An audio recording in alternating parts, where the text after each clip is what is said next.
All right, before I get started, this is my audience member, Peyton. Round of applause to her. Hopefully the video and audio and everything works all right on this. I know we're all adjusting to a new format, so let's get started. Hey, don't do that. Don't say that. Why can't you listen more? If any of those things sound like something that somebody has said to you, or maybe you've said to somebody else, you might be in a pattern of demand and withdraw. So today I'm going to be talking about exactly that, the demand and withdraw theory. So I've done a lot of research, and from what I've learned, this is kind of the conclusions that I've come to.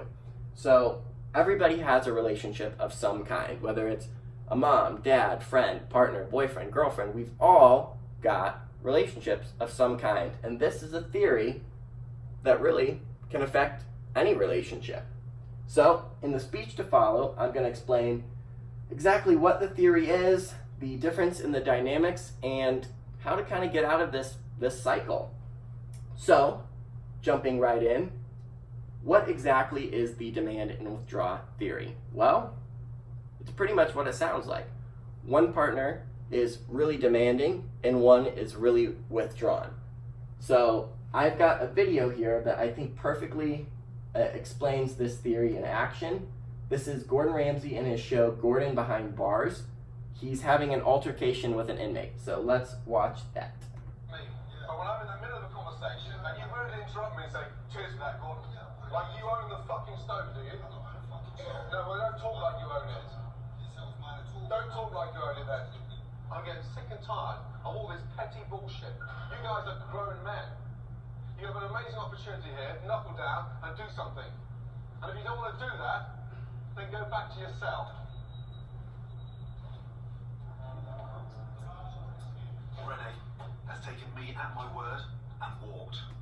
So as you can see there, Gordon clearly is very demanding, and the inmate is not engaging, and he just walks away.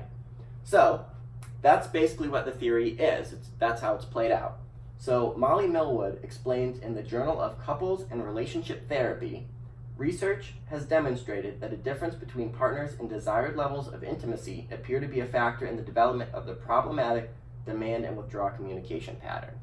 So basically what that means is when couples have a problem and they're at different levels, that's where this theory can come in. So when there's conflict, that's where it can happen. So let's talk about the first dynamic, which is the demander.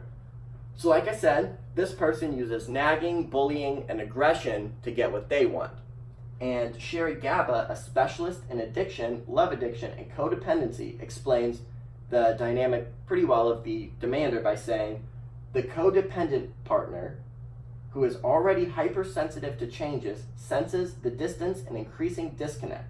For this person, the relationship is everything, so fighting to hold on to it seems like the only option.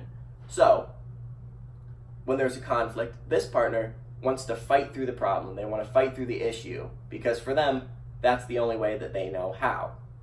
However, on the other end, we've got the withdrawer, and no surprise, they do pretty much the opposite.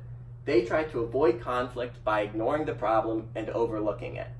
So they, in their mind, if we don't address the problem, we don't talk about it and ignore it, then we don't have a problem and it will go away. Now, psychologist Rachel M. Resnick explains the withdrawal theory in her 2015 study titled The Impact of Demand and Withdrawal Patterns on Health in Emerging Adults. She says, withdrawing could be an attempt to end a destructive episode or to reduce one's psychological disturbance.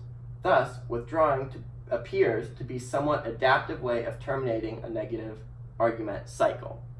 So, like I had said before, they don't want to address conflict, they just want to avoid it, and that's their way of coping with a problem. Now, no cycle is necessarily better or worse, it's just a problem of communication. But here's where it gets really sinister. It's a vicious cycle. When one partner becomes more withdrawn, the demander becomes more demanding, which, no surprise, causes the withdrawer to withdraw more. So the cycle is ongoing and repetitive. But not all hope is lost, because we can break the cycle. And here's how. A psychologist, John Coughlin, in his book titled Demand and Withdrawal Patterns in Marital Relationships, he writes, understanding that there are varied pathways to developing demand and withdrawal pattern implies that intervention aimed at preventing the pattern can be most successful if they are tailored to the roots of the demand and withdrawal in particular.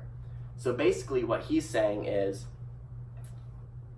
that if you focus on the problem and not at each other, and you come at it kind of in a middle ground, that's where you can kind of break the cycle. And once it's broken, it's a lot easier to get out of. So, to wrap up, I talked about the demand and withdrawal pattern, what it is, the different dynamics, and kind of how to get out of it. So, to wrap up, relationships are never easy, but understanding the difference in the dynamics and the patterns that can occur is key to keeping our relationships as happy and healthy as possible. So, thank you very much.